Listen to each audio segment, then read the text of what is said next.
যত্ন করলে রত্ন মিলে গুণীজনে কয়, কিছু লোক সমাজে পাবেন শুধু দেখায় ভয়। হ্যাঁ ভাই, কিছু লোক আমাদের সমাজে আছে ভাই।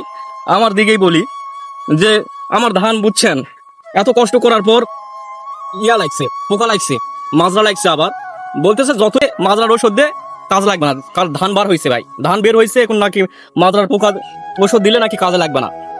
আসলে ওরা জানে না কি ওষুধ দিতে হবে, ওরা অভিজ্ঞ, ওরা হ্যাঁ আমি মানি ওরা অভিজ্ঞ, সব অভিজ্ঞতা কিন্তু কাজে লাগে না।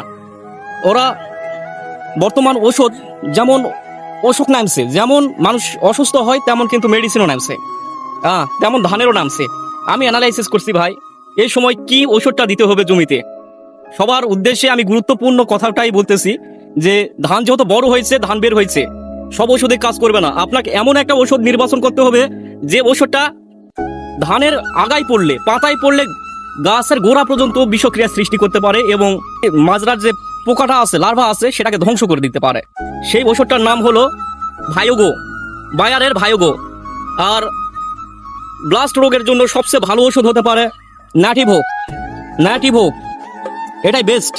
আমি দুইটাই ব্র্যান্ড কোম্পানির ওষুধ ব্যবহার করব। আর আমি ওনাদের বললাম, যারা আমাকে পরামর্শ দিল যে যতই কর ওই 2-4টা এখন ধান সাদা হয়ে বাড়াবে, মাজরা ধরবে। আমি যেহেতু ছোট মানুষ, নতুন কৃষক, নতুন চাষি, নতুন মাঠে নামছি, ওনাদের মুখের উপর কিছু বললাম না, জাস্ট বলছি যে আমার বক্তব্য আমি প্রকাশ করছি। ভাই দেখেন, আমি এই ঔষধটা ভালো একটা ইয়া আছে, আমি যা অ্যানালাইসিস করলাম, পড়লাম, এটার দ্বারা কাজ হতে পারে, সুতরাং আমি এটা ব্যবহার করব। ওনারা মনে করেন যে ওনাদের মতে ওনারাই ঠিক, যত অভিজ্ঞ। আসলে আমি বলবো আমি মুরব্বী টাইপের লোকদের খুব একটা পছন্দ করি না। মুরব্বী বলতে এই 50-45, এরা একটু গুহার টাইপের হয়, নিজেকে অনেক বড় মনে করে গ্রামের গুলা। ভাই আমাদের গ্রামে যদি কোনো ছেলে, আমাদের গ্রাম দিয়ে বলি, সব গ্রামে আছে, গ্রামের মানুষরা এরকম বলে, ভাই লেখাপড়া করে কি হবে, ওই হালার জোয়াল কদিন পর মাঠে নামবে। আমার তো কোনো একটা কর্ম আছে, আমাকে এরকম করে বলতে পারবে না। যাই হোক, আমি বলবো ওনাদের, যারা এরকম কথা বলে, শিক্ষাকে তাচ্ছিল্য করে, তাদেরকে বলবো, ভাই আপনারা 20 বছর, 25 বছর, 40 বছর সংসার করছেন, কিন্তু একটা শিক্ষিত ছেলে যদি মাঠেও নামে, মনে করেন আপনি যে 40 বছরে যে অভিজ্ঞতা অর্জন করছেন, সে আপনার সেই 4 বছরে আপনার থেকে বড় একটা অভিজ্ঞ কৃষক হয়ে উঠবে। আমি এই প্রথম ধান লাগাইছি, আমার ধান কিন্তু খারাপ হয়নি। ইনশাল্লাহ আগামী বছর দেখবেন যে আমি তাদের থেকে ভালো কিছু করব।